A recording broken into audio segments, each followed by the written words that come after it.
भक्तो नागिन अच्छा नागिन वाला फुफकारों से तो बुझा जाए ए गाना ना घसे न करे लांगे भगिया के गोला नमकीन जैसन आज रोटियो लगत हुए तीन जैसन तना चो भोला के भक्तो भैया लोग के मन में डांस के गाना बजा के डांस हो जाए ठीक है डुएट सॉन्ग है एगो गाना आप लोग सुने रहने लोग बाबा धाम के अच्छा केकर शादी बियाह हो गइल हो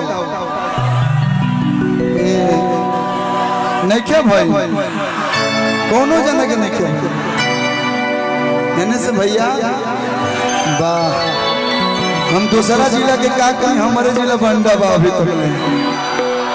प्यार बार हुआ ही होगा करम में तो लड़का आगे बढ़े से सिखाओ ए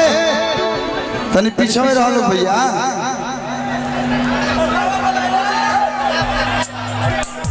तनी पीछे में रह लो साउंडवा घर लेके जी बोले कि संडे के सुना हमर बुक भी गाड़ी असनही में पापा यौरी मम्मी जात बाड़ी बड़ी मशहूर होला वही जाके संखा बोला अरे औरी बोल चाही कसना लइकवा कहता कि हम जाई पर हम तो बोला तारा के का चाहिए तो लड़किया कह दिया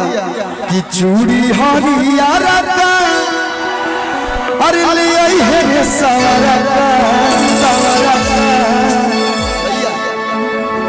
मैं भाई लोग के मन लो तनी मनी हल्का फुल्का डांस होके के चाहिए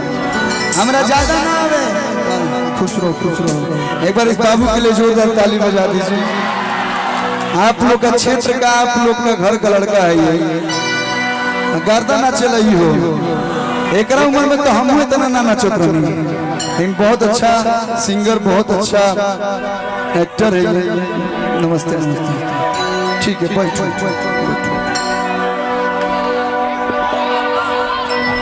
ना पैसा ले दो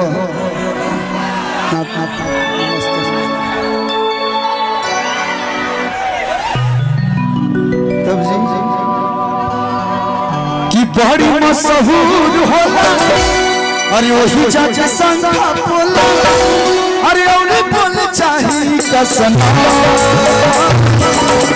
भैया चूड़ी हरियारा काले लइहे साला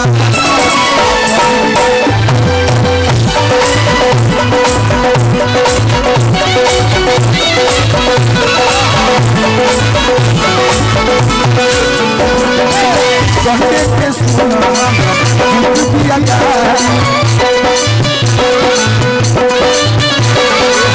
समही में पापा मम्मी चाचा बाड़ी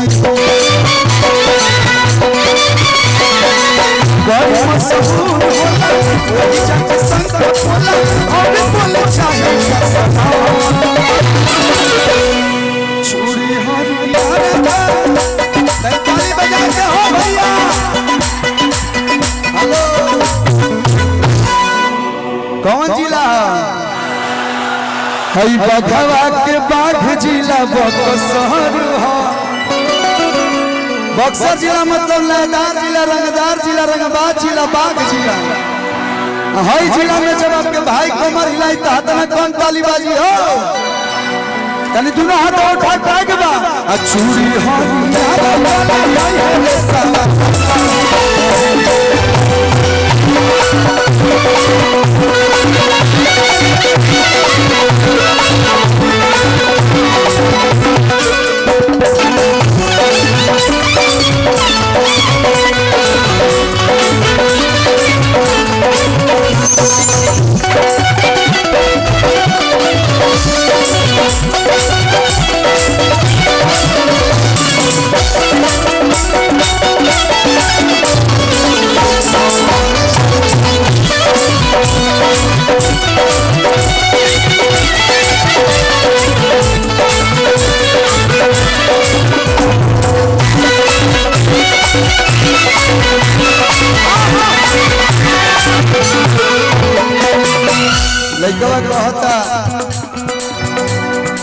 देखो बरहपुर में भीड़ ज्यादा होला।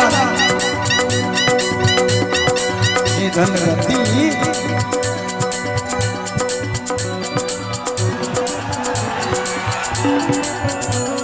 तो हंसत क्या बोला हम देखो तनी इने से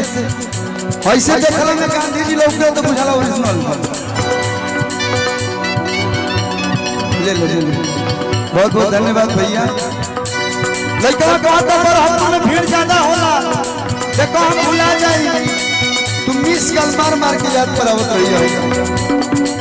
मोहन पर हम पे बेबी कॉल हो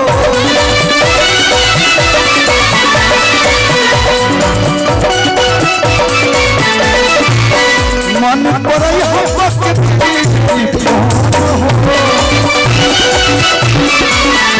कवि के भाव सुनी बाबा संतोष बाबा हम तो भीड़ भाड़ में ना हम रहबू तू एक लोग हो धाम क्या भवैया के मत प्रसादी किया थे ताहर मम्मी पापा संग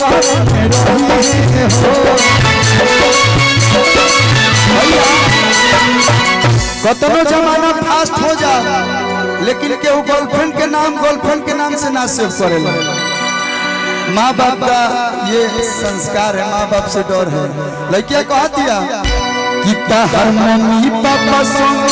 में रही हो घरी घरी करब फोनू का कही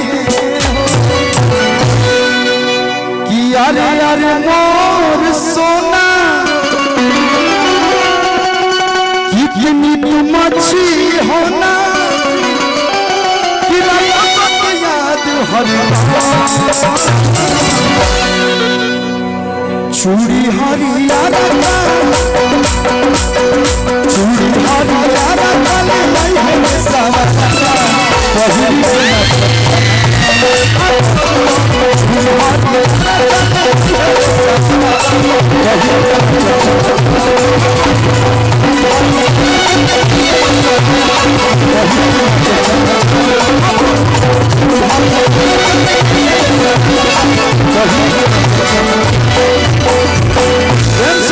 परमेश्वरनाथ की